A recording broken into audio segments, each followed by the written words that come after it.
ಯಾವುದೇ ವ್ಯಕ್ತಿ ಅಥವಾ ಸಂದರ್ಭಕ್ಕೆ ಅನ್ವಯವಾಗಿರುವುದಿಲ್ಲ. ಇದು ಪ್ರತಿನಿತ್ಯದ ಪ್ರಯಾಣದ ಪ್ರತಿಬಿಂಬ ಅಷ್ಟೆ. ಬನ್ನಿ, ಕಾಂಪುರ ಗುಂಪು ಮತ್ತು ಚಿನ್ನದ ಚೀಲದ ಕತೆ ಎಲ್ಲಿ ಶುರುವಾಗಿ ಎಲ್ಲಿ ತಲುಪುತ್ತೋ ನೋಡೋಣ. ಅಬ್ಬಾ, ಈ ಪ್ರಯಾಣ, ಈ ಸುಸ್ತು, ಈ ಪರಿಶ್ರಮ ಸಾಕಾಗೋಯ್ತು. ನಿಲ್ಲೋಣ ಅಂದ್ರೆ ಒಂದ್ ಕಡೆ ನಿಲ್ಲೋಕ್ಕಾಗಲ್ಲ. ಹಾಳಾಗಿ ಹೋಗೋಣ ಅಂದ್ರೂ ಎಲ್ಲಿಗೆ ಅಂತ ಹೋಗೋದು. ಹೀಗೆ ಹೋಗ್ತಾ ಇರೋದು. ಒಬ್ಬನಾದ್ರೂ ಹೇಗೋ ಹೋಗ್ತಿದ್ದೆ. ಈ ನನ್ನ ಮಕ್ಳನ್ನ ಬೇರೆ ಎಳ್ಕೊಂಡು ಹೋಗ್ಬೇಕು. ಅವ್ರು ಬರೋಕ್ ಮುಂಚೆ ಸ್ವಲ್ಪ ಮಲ್ಕೋತೀನಿ. ಓ, ಯಾರು ಅಂತ ಕನ್ಫ್ಯೂಸ್ ಆಗ್ತಿದ್ದೀರಾ? ಬರ್ತಾರ ನೋಡಿ.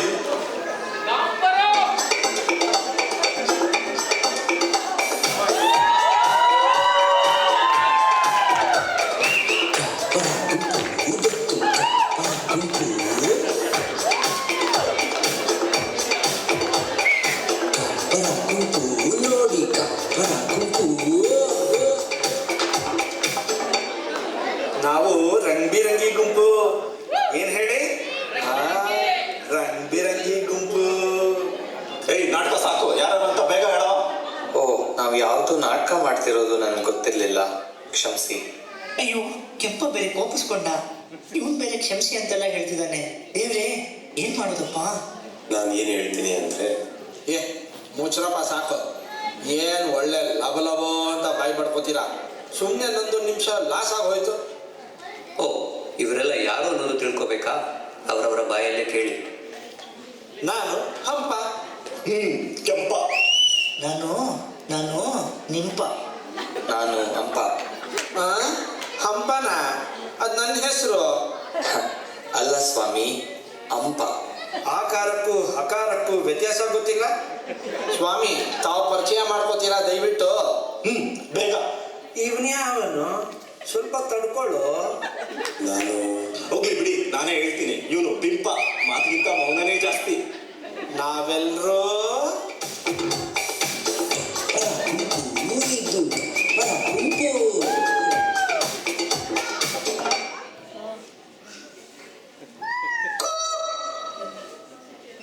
ಬಂದ್ರಪ್ಪ, ನೆಮ್ಮದಿಯಿಂದ 10 ನಿಮಿಷ ಮಲ್ಲೋಕು ಬಿಡೋಲ್ರೋ. ಕುಮಾರ, ನೀನ್ ಹಿಂಗೆ ಮಲ್ಕೊಂಡೇ ಇದ್ರೆ ಮುಂದೆ ಸಾಗೋದು ಹೇಗೆ? ಹೊರಡು ಬೇಗ. ಪಾಪ ಬಿಡ್ರೋ, ಆಯಾಸ ಕಡಿಮೆ ಮಾಡ್ಕೊಳ್ಳಿ. ಏನ್ ಸುಮ್ಮನೆ ಇರ್ಬೇಕು? ಏನ್ ಸುಮ್ಮನೆ ಇರ್ಬೇಕು? ನೋಡಿದ್ರ, ಇವನಿಗೆ ಯಾವಾಗಲೂ ಮುಗಿತದಲೇ ಕೋಪ. ಇವನ್ಗೆ ದುರಾಸೆ, ದುರ್ಬುದ್ಧಿ. ಇವನೊಬ್ಬ ಪುಕ್ಲ. ಇವನು ಎಷ್ಟೇ ಇನ್ನೋಸೆನ್ಸ್ ತೋರಿಸಿದ್ರು ಯಾರು ಇವನ್ ಮಾತು ಕೇಳಲ್ಲ. ಒಳ್ಳೆ ಆಲೋಚನೆ ಇದ್ರು ಇವನಿಗೆ ಯಾರೂ ಮಾತಾಡೋಕ್ ಬಿಡಲ್ಲ. ಹಾಗಾಗಿ ಇವ್ನು ಮಾತಾಡೋದೇ ಇಲ್ಲ. ಇವನ್ನೆಲ್ಲ ಕಟ್ಕೊಂಡು ನನ್ನ ಪ್ರಯಾಣ ಇನ್ನೆಷ್ಟು ದೂರ ಹೋಗ್ಬೇಕು, ಏನೇನ್ ನೋಡ್ಬೇಕು.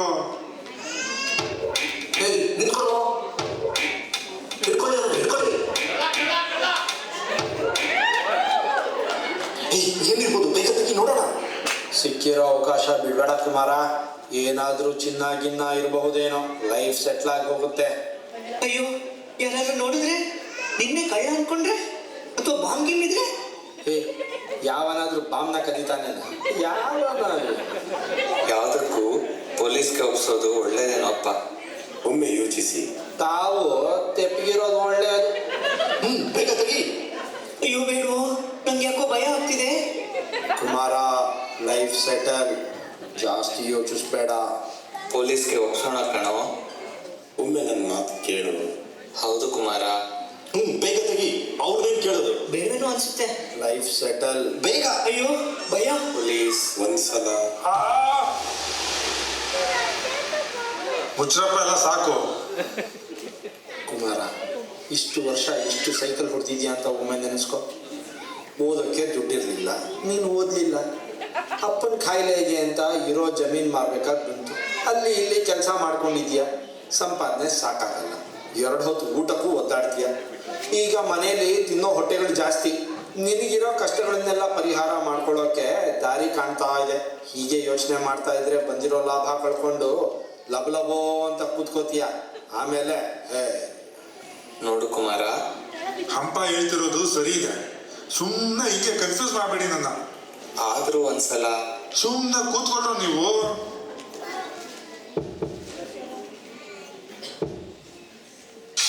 ಇಷ್ಟೊಂದು ಬಂಗಾರನ? ಅದೇನು ತುಂಬ ಬಂಗಾರ ಇಲ್ಲ ಗುರು, ಆದರೆ ನಿನ್ನ ಕಷ್ಟಕ್ಕೆ ತುಂಬಾನೇ ಜಾಸ್ತಿ. ಬೇಗ ಹೋಗಿ ಮಾರಿ ದುಡ್ಡು ತಗೋಣ ನಡಿ ಬಾಬಾ. ಯಾಕೆ ಒಳ್ಳೆ ಆತರ ಕೆಟ್ಟ ಆಂಜನೇಯ ಆಡ್ದಂಗೆ ಆಡ್ತೀಯ? ಇರು ಕುಮಾರ, ಒಂದೇ ಸಲ ಹೋಗಿ ಮಾರ್ಕೊಂಡ್ರೆ ಡೌಟ್ ಬರುತ್ತೆ. ಹಾಗೆ ಬಾಯಿಗೆ ಬಂದಿದ್ದ ರೇಟ್ ಹೇಳ್ತಾರೆ. ಒಂದು 4-5 ಕಡೆ ವಿಚಾರಿಸಿ ಎಲ್ಲಿ ಲಾಭ ಜಾಸ್ತಿನೋ ಅಲ್ಲಿ ಕೊಡು. ಅಯ್ಯೋ, ಯಾರಿಗಾದ್ರೂ ಗೊತ್ತಾದ್ರೆ ಏನ್ ಗತಿ? ಇಟ್ಕೊಂಡು ಹೊಡೆದ್ರೆ ಆಮೇಲೆ? ಲೇ ನಿಂಪ, ನೀ ಸ್ವಲ್ಪ ಸುಮ್ಮನಿರಪ್ಪ. ಒಮ್ಮೆ ಚಿನ್ನ ನೋಡಿದ್ರೆ ಎಲ್ಲಿಂದ ಬಂತು ಅಂತ ಯಾವನು ಕೇರ್ ಮಾಡಲ್ಲ. ದುಡ್ಡು ಬಂತು, ಕತೆ ಮುಗೀತು. ಅಲ್ಲೇ ಡ್ರಾ, ಅಲ್ಲೇ ಬಹುಮಾನ ಅಷ್ಟೇ. That is the power of money. ಎಷ್ಟು ಕಷ್ಟಪಟ್ಟು ದುಡಿದು ಮಾಡಿದ್ದೇನೋ ಪಾಪ. ಯಾವುದಕ್ಕೂ ಪೊಲೀಸ್ಗೆ ಒಪ್ಪಿಸಿ ಅವ್ರಿಗೆ ಸೇರಿಸೋದು ಸರಿ ಅನ್ಸುತ್ತೆ. ಒನ್ನೆಲ್ಲ ಮಣ್ಣು ಮಣ್ಣು. ಓಹೋ, ಆಮೇಲೆ ಬರೀ ಮಣ್ಣು ತಿನ್ಬೇಕು ಅಷ್ಟೇ. ಬೇಗ ಎತ್ಕೊಡು, ಹೊರಡು, ಕೊಡೋಣ ಎಲ್ಲಾದ್ರೂ. ಹೌದು, ನೀವ್ ಹೇಳೋದೇ ಸರಿ. ನಾನೇನ್ ಕದ್ದಿಲ್ಲ, ಅದಾಗ ಬಂದಿದ್ದು. ದೇವ್ರು ಯಾವಾಗ ಎಲ್ಲಿ ದಾರಿ ತೋರಿಸ್ತಾನೋ. ಈ ಅಲಮಾರಿ ಜೀವನಕ್ಕೊಂದು ನೆಲ ಸಿಕ್ದಾಗಾಯ್ತು. ನಡೀರಿ, ಇದನ್ನ ಮಾರೋಣ. ಆದ್ರೂ ಒಂದ್ಸಲ ನೀವು ಬರೋದಾದ್ರೆ ಬನ್ನಿ, ಇಲ್ಲ ಇಲ್ಲೇ ಕೂತ್ಕೊಳ್ಳಿ. ಅಯ್ಯೋ ಆಯಾಸ, ಓಡಿ ಓಡಿ ಸುಸ್ತಾಯ್ತಪ್ಪ. ಏನ್ ಮ್ಯಾರಥಾನ್ ರನ್ನರು? ಯಾಕಮ್ಮ, ಏನಾಯ್ತು? ಏನ್ ಹೋಗ್ತಿದ್ದೀರಾ? ಏನಿಲ್ಲಪ್ಪ, ಮಗಳ ಮದುವೆಗೆ ಮಾಡಿಸಿದ ಚಿನ್ನ ಬ್ಯಾಂಕಲ್ಲಿ ಇಟ್ಟಿದ್ದೆ. ತಗೊಂಡು ಬರ್ಬೇಕಾದ್ರೆ ಯಾರೋ ಕಳ್ಳ ಕಿತ್ಕೊಂಡು ಓಡೋದ. ಅವನನ್ನು ಹುಡುಕಿ ಹುಡುಕಿ ಸಾಕಾಗಿದೆ. ನೀವೇನಾದ್ರೂ ನೋಡಿದ್ರಾ? ಏ ಕುಮಾರ, ಆ ಅಮ್ಮ ಹೇಳಿದ್ ಕೇಳಿದ್ಯಾ? ಬ್ಯಾಂಕಿಂದ ಬಿಡಿಸ್ಕೊಂಡು ಬಂದ್ರಂತೆ. ಹಾಗಾದ್ರೆ ಇನ್ನೆಷ್ಟು ಬಂಗಾರ ಇರ್ಬೋದು ಈ ಬಡ್ಡಿ ಬಂಗಾರಮ್ಮನ ಹತ್ರ? ಯಾವ ಲೆಕ್ಕ? ತಾವು ಹರಿಶ್ಚಂದ್ರ ಆಗದೆ ಸುಮ್ಮನಿದ್ರೆ ಬೆಟರ್. ಇಲ್ಲ, ನಂಗೇನು ಗೊತ್ತಿಲ್ಲ. ಆದ್ರೆ ಅವ್ರ ಚಿನ್ನ ಇವನ ಹತ್ರ ಇದೆ ಅಂತ ಗೊತ್ತಾಗಿ ಇವನೇ ಆ ಕಳ್ಳ ಅಂತ ಪೊಲೀಸ್ಗೆ ಹಿಡ್ಕೊಟ್ರೆ? ಪೊಲೀಸ್ನ ಕರೆದು ಹೇಳೋಣ, ಅದೇ ಸರಿ. ಇವರಿಬ್ರು ಏನೋ ಆವಾಗಿಂದ ಪೊಲೀಸು ಪೊಲೀಸು ಅನ್ಕೊಂಡು ನೀವೇನಾದ್ರೂ ಹೋದ್ರೆ ನಿಮ್ಗೇನ್ ಸನ್ಮಾನ ಮಾಡಲ್ಲ. ಫಸ್ಟ್ ಒದ್ದು ಒಳಗಾಕಿ ಏರೋಪ್ಲೇನ್ ಹತ್ತಿಸ್ತಾರೆ, ಇವನೇ ಕಳ್ಳ ಅನ್ಕೊಂಡು. ಅಯ್ಯೋ ಬೇಡಪ್ಪ, ಹಾಗಾದ್ರೆ ಗೊತ್ತಿಲ್ಲ ಅಂತ ಹೇಳು, ನಡಿ. ಕರೆಕ್ಟಾಗಿ ಹೇಳಿದೆ ನೋಡು. ಸದ್ದು ದು ದು. ವಾಟ್ ಏನ್ ಐರನಿ. ಈಗ ನಾನು ಮಾತಾಡ್ತೀನಿ, ಉಳಿದವರೆಲ್ಲ ಸುಮ್ಮನಿರ್ಬೇಕು. ಕುಮಾರ, ಎಷ್ಟೇ ಇದ್ರೂ ಇದು ಅವರು ದುಡಿದಿದ್ದಲ್ವಾ? ಅವ್ರವ್ರ ಸಂಪಾದನೆ ಅವ್ರವರಿಗೆ. ಕುಮಾರ, ನಿನಗೆ ಏನ್ ಬೇಕೋ ನೀನು ದುಡಿದು ಮಾಡ್ಕೋ. ಗುರಿ ಇದ್ರೆ ಏನ್ ಬೇಕಾದ್ರೂ ಸಾಧಿಸ್ಬೋದು. ಅಷ್ಟಕ್ಕೂ ಆ ಅಮ್ಮ ಬಂದು ಕೇಳ್ದಾಗೂ ಗೊತ್ತಿಲ್ಲ ಅಂತ ಹೇಳೋದು ಸರಿ ಅಲ್ಲ. ಈಗ ಒಂದ್ಸಲ ಸುಳ್ಳು ಹೇಳಿ ನಡೆಯೋಕೆ ಶುರು ಮಾಡಿದ್ರೆ ಇನ್ನು ಮುಂದೆ ನಿನಗೆ ಸಿಗೋದೆಲ್ಲ ಅಡ್ಡದಾರಿದೆ. ಯೋಚಿಸಿ ನೋಡು, ಒಳ್ಳೇದು ಮಾಡು, ಒಳ್ಳೇದಾಗುತ್ತೆ. ಅವನ ಮಾತೇನು ಕೇಳ್ತೀಯ? ನಡಿ. ಏ, ಸುಮ್ಮನೆ ಕೂತ್ಕೊಳ್ರೋ ನೀವು, ಸಾಕು. ನಿಮ್ಮಿಂದಾನೆ ಇಷ್ಟೆಲ್ಲ ಕನ್ಫ್ಯೂಷನ್ ನನ್ನ ಜೀವನದಲ್ಲಿ. ಡಿಂಪ ಹೇಳೋದು ಸರಿ ಇದೆ. ಆಚೆ ಈಚೆ ಕಾಣೋ ಅಡ್ಡದಾರಿ ಎಲ್ಲ ಹಿಡಿದು ಕಳೆದೋಗೋ ಬದಲು ನನ್ನ ದಾರಿ ನಾನೇ ನೋಡ್ಕೋತೀನಿ. ನೇರವಾಗಿ ನಡಿತೀನಿ, ಮುಂದೆಲ್ಲ ಬೆಳಕು ಕಾಣ್ಬೋದು. ಸರಿ, ನಡೀರಪ್ಪ. ಅಮ್ಮ, ಒಂದ್ ನಿಮಿಷ. ನೀವು ನೋಡ್ತಿರೋದು ಇದನ್ನ? ಹೋ ಹೌದು, ಎಲ್ಲಿ ಸಿಕ್ತು ನಿಮ್ಗೆ? ಇಲ್ಲೊಬ್ಬ ಕಳ್ಳ ಇದನ್ನ ಅಡಸಿಟ್ಟು ಓಡೋದ. ನಾನ್ ಸ್ವಲ್ಪ ಬುದ್ಧಿ ಕೆಟ್ಟು ತೆಗ್ದಿಟ್ಕೊಳ್ಳೋಣ ಅನ್ಕೊಂಡಿದ್ದೆ. ಯಾಕೋ ಮನ್ಸೊಪ್ಲಿಲ್ಲ. ನಿಮ್ಮಂತ ಪ್ರಾಮಾಣಿಕರು ಇನ್ನೂ ಇದ್ದಾರಲ್ಲ. ಇದು ಇಟ್ಕೊಳಪ್ಪ. ಛೇ ಛೇ, ಬೇಡ. ಇಸ್ಕೊಳ್ಳು. ನೋಡಪ್ಪ, ತಪ್ಪು ತಿಳ್ಕೊಳ್ಬೇಡ. ನಿನ್ನ ಪ್ರಾಮಾಣಿಕತೆಗೆ ನಾನು ಬೆಲೆ ಕಟ್ತಾ ಇಲ್ಲ. ನನಗೆ ದುಡ್ಡಿಗೆ ಕೊರತೆ ಇಲ್ಲ. ಇದರಲ್ಲಿ ನನ್ನ ಅಮ್ಮ ತೀರ್ಕೊಳ್ಳುವಾಗ ನನ್ನ ಮಗಳಿಗೆ ಕೊಟ್ಟ ಒಂದು ಸರ ಇತ್ತು. ಹಾಗಾಗಿ ಇದು ನನಗೆ ಅಮೂಲ್ಯವಾಗಿತ್ತು ಅಷ್ಟೇ. ಇಟ್ಕೋ, ಒಳ್ಳೇದಾಗಲಿ. ನಾನು ಹೇಳಿಲ್ವಾ? ಅಪರೂಪಕ್ಕಾದ್ರೂ ಸರಿ ಮಾತಾಡಿ ಮುತ್ತು ದೋಸ್ದೆ ಬಿಡು. ಸ್ವಾಮಿ, ಇಲ್ಲಿ ಒಂದು ಖಜಾನೆ ಇಟ್ಟಿದ್ದೆ, ನೋಡಿದ್ರಾ? ನೀವೇನಾದ್ರೂ ನೋಡಿದ್ರಾ? ಈಗೇನ್ ಮಾಡ್ತೀಯಾ? ಈಗೇನ್ ಮಾಡ್ತೀಯಾ? ಈಗೇನ್ ಮಾಡ್ತೀಯಾ? ಈಗೇನ್ ಮಾಡ್ತೀಯಾ? ಏನ್ ಮಾಡ್ತೀಯಾ?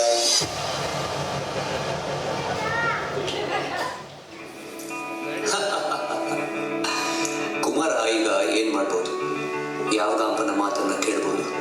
ನೀವಾಗಿದ್ರೆ ಏನು ಮಾಡ್ತೀವಿ? ಒಮ್ಮೆ ಆಲೋಚಿಸಿ ನೋಡಿ. ಕುಮಾರನ ಹಾಗೆ ನಮ್ಮೆಲ್ಲರ ಜೊತೆಯಲ್ಲೂ ಈ ಗಾಂಪರು ಇದ್ದಾರೆ ಅನ್ಸಲ್ವಾ? ಆವೇಗ, ಬಯಕೆ, ಭಯ, ಮನಸ್ಸಾಕ್ಷಿ, ಹಾಗೆ ವಿವೇಕ, ಇವೆಲ್ಲ ಗಾಂಪರನ್ನು ನಾವು ಹೊತ್ತು ಸಾಕ್ತೀವಿ ಅನ್ಸಲ್ವಾ? ಇವೆಲ್ಲ ಧ್ವನಿಗಳು ನಮ್ಮೊಳಗೆ ದಿನಾನೂ ಮಾತಾಡುತ್ತವೆ.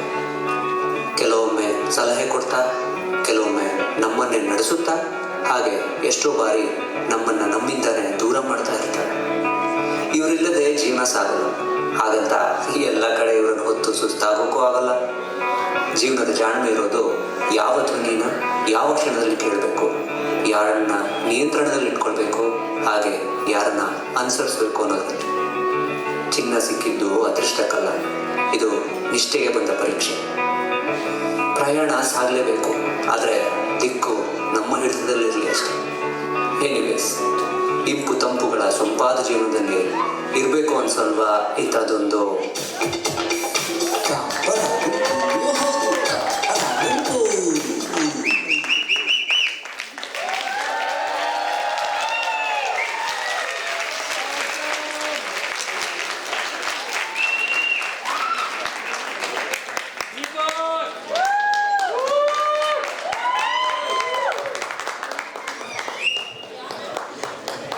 Hello, thank you everybody. ಇಷ್ಟೊತ್ತು ನಮ್ಮನ್ನು ಸಹಿಸ್ಕೊಂಡಿದ್ದಕ್ಕೆ. ನಮ್ಮ ಗಾಂಪರ ಗುಂಪು ತಂಡ ತುಂಬಾ ಕಡಿಮೆ ಪ್ರಾಕ್ಟೀಸ್ ಮಾಡಿ ಇಲ್ಲಿ ಬಂದು ಪರ್ಫಾರ್ಮ್ ಮಾಡಿದ್ದಾರೆ. So please big round of applause. ಬೇರೆ ಪಾತ್ರಗಳನ್ನ ಪರಿಚಯ ಮಾಡೋಕ್ಕೂ ಮುಂಚೆ ಗಾಂಪರು ಏನು ಅಂತ ಹೇಳ್ತೀನಿ. For the benefit of some people I might give explain in English. Kempa ಅಂದರೆ ಕೆಂಪು, he represents anger, restlessness. Hampa ಹಸಿರು, ಹೀ ರೆಪ್ರೆಸೆಂಟ್ಸ್ ಡಿಸೈರ್. ಆಮೇಲೆ Nimpa, he is always in between, confuse guy. So Nimpa ಅಂದರೆ ನೀಲಿ ಫಾರ್ ನಿಂಪ. ಅರಿಶಿನ ಅಂದರೆ ಹಂಪ, ಸೊ ಹೀ ಈಸ್ ನಮ್ದು consciousness. And white for wisdom. So ಈ 5 ಜನ ನಮ್ಮ ಒಳಗಿರೋ ಇಮೋಷನ್ಸು ಅನ್ನೋದು ತೋರಿಸೋ ಪ್ರಯತ್ನ ಮಾಡಿರೋದು ಇಲ್ಲಿ. ಆ್ಯಂಡ್ ನಮ್ಮ ಕಳ್ಳನಾಗಿ ವಿನಯ್, ಅದರಲ್ಲೂ ಶರ್ಮಿಳಾ ಅವ್ರದ್ದು ಏನೋ ಜುವೆಲ್ಸ್ನ ಕದಿಬೇಕು ಅಂದಾಗ he was very excited for this role. So we even ask Sharmila to get real gold. And our lady president Sharmila ಅವರು. Last but not the least, common man Kumara, he represents all of us. And ನಾನು ದೀಪಕ್.